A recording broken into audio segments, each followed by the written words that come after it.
আসসালামু আলাইকুম। আজকে রান্না করব মুরগির গিলা কলিজা, হাত পা, আলু দিয়ে। পুরো ভিডিওটা দেখতে থাকুন কিভাবে রান্না করি। তেল দিয়ে পেঁয়াজ দিয়ে দিয়েছি, কাঁচামরিচ। এখন দিয়ে দেব দুটো তেজপাতা, দারচিনি, এলাচ একসঙ্গে ভেজে নিব। ভাজা হলে মশলা দিয়ে দিব। এখন একটু লবণ দিয়ে দিব।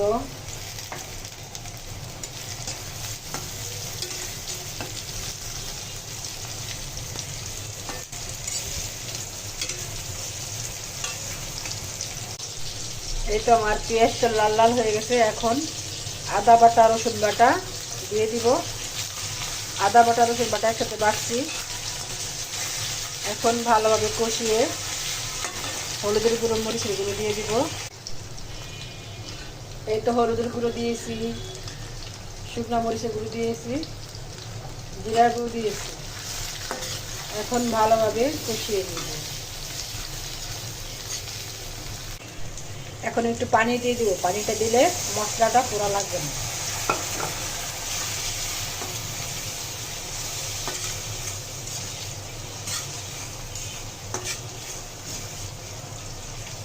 মশলাটা যত কষাবেন তত ভালো হবে রান্নাটা। এই তো আমার মশলাটা কষানো হয়ে গেছে। এখন দিয়ে দিব মুরগি গিলা কলিজা। এখন আলুগুলো দিয়ে দিব। আলু দিয়ে কষিয়ে পানি দিয়ে দিব।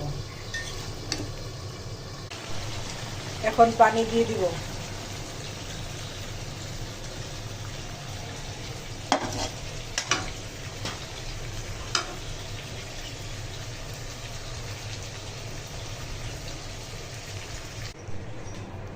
এই তো আমার মুরগির গিলা কলিজা, হাত পা রান্না শেষ। এখন ঢাইলা নিয়েছি।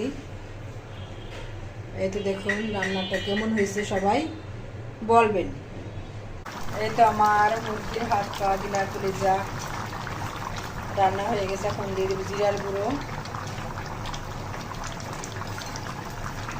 এইভাবে রান্না করে খেয়ে দেখবেন কেমন লাগে। ভালো লাগলে লাইক, কমেন্ট, শেয়ার করবেন।